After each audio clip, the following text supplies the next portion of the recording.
Hello guys, welcome back to our channel. Episode ആരംഭിക്കുമ്പോൾ കാണിക്കുന്നത് നെല്ലിശ്ശേരിയാണ്. തന്റെ തീരുമാനം പറഞ്ഞുകൊണ്ട് സേതു മുറിയിലേക്ക് പോകാൻ ഒരുങ്ങുമ്പോൾ അവന്തിക പറയുകയാണ്, അച്ഛനൊന്ന് അവിടെ നിന്നേ. അച്ഛൻ ഇപ്പൊ പറഞ്ഞല്ലോ 50 ലക്ഷത്തിന്റെ കണക്ക്.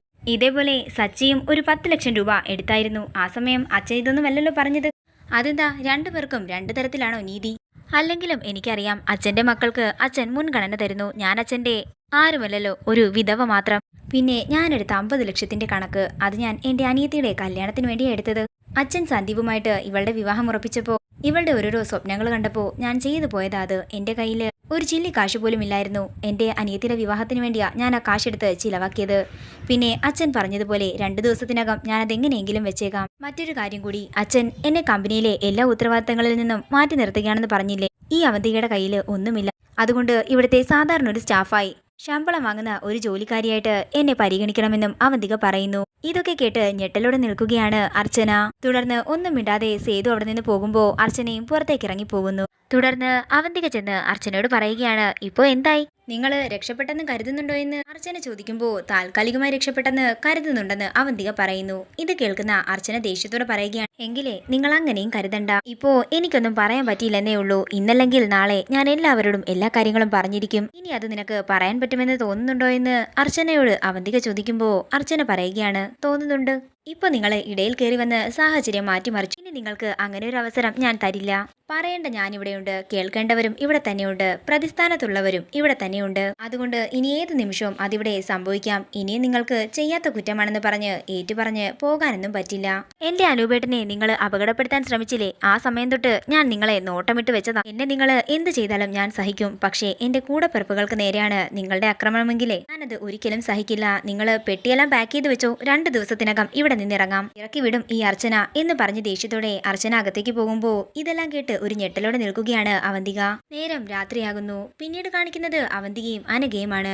ചേച്ചി കിടക്കുന്നില്ലേ എന്ന് അനഘ ചോദിക്കുമ്പോ അവന്തിക പറയുകയാണ്, ഇല്ല ഞാനിപ്പോ കിടക്കുന്നില്ല, നീ കിടന്നോ. എന്റെ മൈൻഡാകെ ബ്ലാങ്ക് ആണ്. ഇത്രയും നാളും ചെയ്തു കൂട്ടിയതൊക്കെ തെറ്റാണെന്ന് ഒരു തോന്നൽ. ഒന്നെങ്കിൽ എല്ലാം ഇവിടെ വെച്ച് അവസാനിപ്പിക്കണം, അല്ലെങ്കിൽ എല്ലാം മറന്ന് പുതിയൊരു ജീവിതം തുടങ്ങണം. ഇത് കേൾക്കുന്ന അനഘ പറയുകയാണ്, ഞാൻ ആദ്യമേ ചേച്ചിയോട് ഈ കാര്യം പറഞ്ഞതല്ലേ? ഓ ചേച്ചിയല്ലേ പറഞ്ഞത് സ്നേഹം നടിച്ചുകൊണ്ട് പക ഉള്ളിക്കൊണ്ട് നടക്കണമെന്ന്? എന്നിട്ട് ഇപ്പോ എന്താ?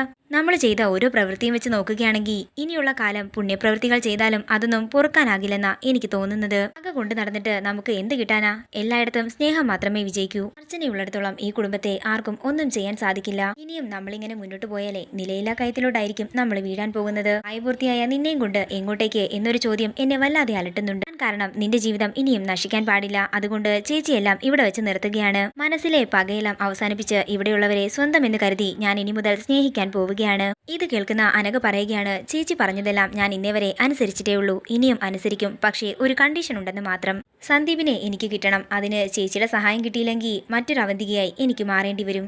ഇത് കേൾക്കുന്ന അവന്തിക ഒരു ഞെട്ടലോടെ അനഘയെ നോക്കുകയാണ്. പിന്നീട് കാണിക്കുന്നത് അവന്തികയാണ്. അവന്തിക അർച്ചനയുടെ അടുത്തേക്ക് ചെന്ന് താൻ ചെയ്ത തെറ്റുകൾക്കെല്ലാം മാപ്പ് പറയുകയാണ്. നിന്റെ മുമ്പിൽ ഇപ്പൊ നിൽക്കുന്നത് ആ പഴയ അവന്തികയല്ല, നിന്റെ ഏട്ടത്തിയായിട്ടാ ഞാൻ നിൽക്കുന്നത്. ഇത് കേൾക്കുന്ന അർച്ചന ദേഷ്യത്തോടെ പറയുകയാണ്, നിങ്ങളെ വിശ്വസിക്കാൻ മാത്രം മണ്ടിയല്ല ഈ അർച്ചന. എന്റെ പിടിവാശിയും പകയും വൈരാഗ്യവും ഒക്കെയാണ് കാര്യങ്ങളെല്ലാം ഇവിടെ വരെ എത്തിച്ചത്. ഇപ്പോൾ അനൂപിൽ വരെ എത്തി നിൽക്കുന്നതും. പിന്നെ ഇപ്പൊ നിങ്ങൾക്ക് എന്താ നന്നാകാൻ തോന്നിയത് എന്ന് അർച്ചന ചോദിക്കുമ്പോൾ അവന്തിക പറയുകയാണ്, ഞാൻ ചെയ്ത തെറ്റുകൾക്കെല്ലാം എന്ത് ശിക്ഷ ലഭിക്കും എന്നുള്ള പേടിയായി എനിക്ക്. എല്ലാവരും കൂടി ഇവിടുന്ന് പുറത്താക്കിയാൽ എന്റെ അനിയത്തെയും കൊണ്ട് ഞാൻ എവിടെ പോയി താമസിക്കും എന്നുള്ള ഭയം. ആ ഭയത്തിൽ നിന്നാ ഞാൻ ഇങ്ങനെ ഒരു തീരുമാനമെടുത്തത്. ആ തീരുമാനമെടുത്ത് എന്നെ പ്രേരിപ്പിച്ചത് നീയുമാണ്. ഇത് കേൾക്കുന്ന അർച്ചന ചോദിക്കുകയാണ്, ഒരു ദിവസം കൊണ്ട് മാറാൻ പറ്റുന്നവളാണോ അവന്തിക?